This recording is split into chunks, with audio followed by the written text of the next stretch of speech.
Allah, Muhammad Rasulullah, Muhammad is the messenger, Allah is our return. أعوذ بالله من الشيطان الرجيم بسم الله الرحمن الرحيم رب اشرح لي صدري ويسر لي أمري واحلل عقدة من لساني يفقهوا قولي رب يسر ولا تعسر وتمم بالخير اللهم صل على محمد وآل محمد. تمام سامعین و ناظرین السلام علیکم ورحمۃ اللہ وبرکاتہ. امید ہے تمام سامعین و ناظرین خیر و عافیت سے ہوں گے. پچھلے درس میں تمہیدی گفتگو اور احکام خمسہ کے بارے میں ہماری گفتگو جاری تھی. تو اس درس میں ہم بیان کرنے والے ہیں واجب کے اقسام. اس سے پہلے کہ موضوع کی طرف آ جاؤں چند معروضی چند جملہ معترضہ کے طور پر دو باتیں عرض کرنا چاہوں گا. پہلی بات یہ ہے کہ جیسے کہ ہم نے پچھلے درس میں بیان کیا تھا کہ سلام کا جواب دینا، سلام کرنا یعنی السلام علیکم کہنا مستحب ہے. اب سوال یہ ہے کہ آیا جواب دینا بھی مستحب ہے یا اس کے لیے کوئی اور حکم ہے؟ اس کے لیے جواب یہ ہے کہ سلام کا جواب دینا واجب ہے. اگر سلام کا جواب نہیں دیں گے تو گناہ گار ہے. تو لہٰذا آپ سامعین کے اوپر واجب ہے کہ آپ سلام کا جواب دے دیں اور کمنٹ کے ذریعے آپ جواب دے سکتے ہیں. اور دوسری بات یہ ہے کہ اگر آپ میں سے کوئی توجہ مسائل کے بارے میں کوئی سوال پوچھنا چاہے تو اسکرین پہ نظر آئے گا نمبر، اس پہ آپ رابطہ کر سکتے ہیں. واٹس ایپ پہ ہمارا گروپ ہے مسائل شریک کے نام سے، وہاں سے بھی آپ رابطہ کر سکتے ہیں. تو چلیے آتے ہیں موضوع کی طرف. تو موضوع ہے واجب اور واجب کے اقسام. تو واجب کی تعریف تو کل پچھلی والی درس میں ہم نے بیان کیا ہے. تو اب ہے واجب کے 3 اقسام ہیں. سب سے پہلا ہے واجب عینی.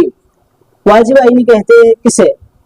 واجب عینی کہتے ہیں وہ واجب جو ہر شخص پر واجب ہو، خود بخود اسی شخص پر واجب ہو، جیسے کہ نماز پڑھنا، روزہ رکھنا. یعنی جتنے بھی بالغ افراد ہیں، مکلف ہے.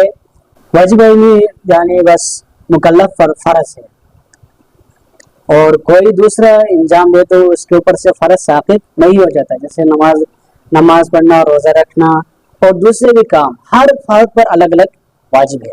اس کے بعد ہے واجب کفائی. یہ واجب عینی کے بالمقابل میں ہے. واجب کفائی کہتے ہیں ایسا کام جسے اگر کچھ لوگ انجام دے تو باقی لوگوں سے ساقط ہو جائے. جیسے کہ غسل میت میں سب پر واجب ہے. غسل میت، کسی میت کو غسل دینا تمام لوگوں پر واجب ہے، لیکن اگر کچھ لوگ اس میت کو غسل دے دے تو باقی لوگوں سے وہ واجب ساقط ہو جاتا ہے. اس کے علاوہ نماز جنازہ میں شریک ہونا تمام محلے کے تمام لوگوں پر واجب ہے، لیکن کچھ لوگ آ کے وہاں پہ نماز جنازہ پڑھ لے تو باقی تمام لوگوں سے کیا وہ واجب ساقط ہو جاتا ہے. یعنی باقی تمام لوگ انجام نہ دے تو کوئی مسئلہ نہیں ہے. اسے کہتے ہیں واجب کفائی. اس کے علاوہ دوسرا مثال ہے جیسا کہ سلام کا جواب دینا. اسی مجلس میں بیٹھے ہوئے کوئی محفل ہے، باہر سے کوئی نیا مہمان آتا ہے، مہمان آنے کے بعد وہ سلام کرتا ہے السلام علیکم. تو محفل میں جتنے بھی بیٹھے ہوئے ہیں ان تمام پر واجب ہے کہ سلام کا جواب دے دے. لیکن اگر مجلس میں بیٹھے ہوئے افراد میں سے کوئی ایک فرد یا کچھ لوگ سلام کا جواب دے دے تو کافی ہے. صحیح، واجب کفایت سے مراد ہے کافی ہے. کچھ لوگوں کا انجام دینا ضروری، کچھ لوگ انجام دے تو باقی تمام لوگوں سے واجب ساقط ہو جاتا ہے.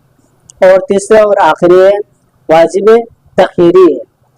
جب وجوب 2 چیزوں میں سے کسی ایک سے متعلق ہو تو ان میں سے ہر ایک کو واجب تخیری کہتے ہیں. مثال کے طور پر یعنی ایسے 2 کام جن میں سے شریعت نے اختیار دیا ہے، یا یہ کام کرو یا وہ کام کرو.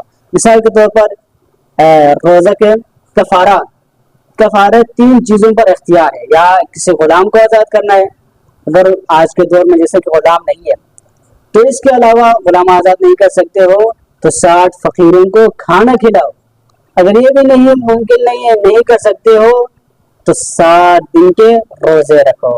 ان تینوں میں سے ایک پر اختیار ہے. اور ایک اور مثال ہے واجب تخیری کے لیے آج کے زمانے میں امام زمانہ علیہ السلام کے غیبت کے زمانے میں نماز جمعہ واجب تخییری ہے، یعنی کہ اگر کچھ شرائط ہے وہ شرائط موجود ہو تو آپ نماز جمعہ بھی پڑھ سکتے ہو، نماز جمعہ پڑھو اور نماز ظہر نہ پڑھو تو آپ کے لیے اختیار ہے، یا جمعے کے دن آپ نماز ظہر پڑھو لیکن نماز جمعہ نہ پڑھے تو کوئی مسئلہ نہیں ہے، آپ کے لیے اختیار ہے۔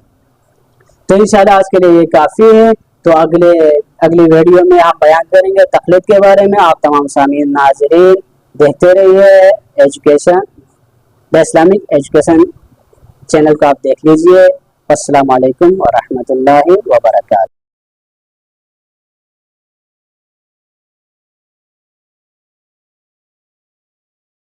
لا إله إلا الله محمد رسول الله. Muhammad is the messenger.